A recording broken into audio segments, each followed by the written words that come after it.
નમસ્કાર મિત્રો, અમારી યુટ્યુબ ચેનલમાં તમારું સ્વાગત છે।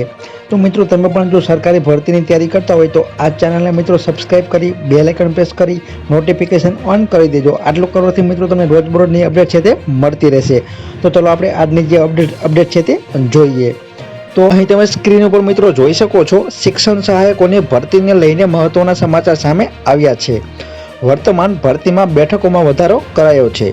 અત્રે જણાવીએ કે 7,000 બેઠકોમાં વધુ 3,138 જેટલી બેઠકોનો ઉમેરો છે તે કરાયો છે। ત્યારે માધ્યમિક અને ઉચ્ચતર માધ્યમિકની શિક્ષણ સહાયકની કુલ 10,700 જેટલી બેઠકો ઉપર ભરતી છે તે થશે। શિક્ષણ મંત્રી કુબેર ડિંડોરે એક્સ પર પોસ્ટ કરીને જાણકારી છે તે આપી છે। તો મિત્રો, શિક્ષણ મંત્રી કુબેર ડિંડોરે ટ્વિટર ઉપર પોસ્ટ કરીને જણાવ્યું છે કે મુખ્યમંત્રી ભૂપેન્દ્ર પટેલના માર્ગદર્શન હેઠળ વધુ એક શિક્ષણલક્ષી મહત્વપૂર્ણ નિર્ણય છે તે લેવામાં આવ્યો છે।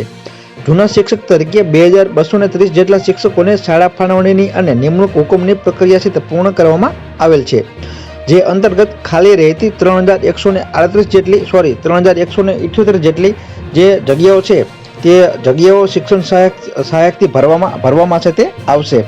અને વર્તમાનમાં ચાલી રહેલ શિક્ષણ સહાયક ભરતીમાં સદર જગ્યાઓનો ઉમેરો કરીને કુલ અંદાજિત 10,700 જેટલી જગ્યાઓ છે તે જગ્યાઓ પર ભરતી પ્રક્રિયા હાથ ધરવામાં આવશે।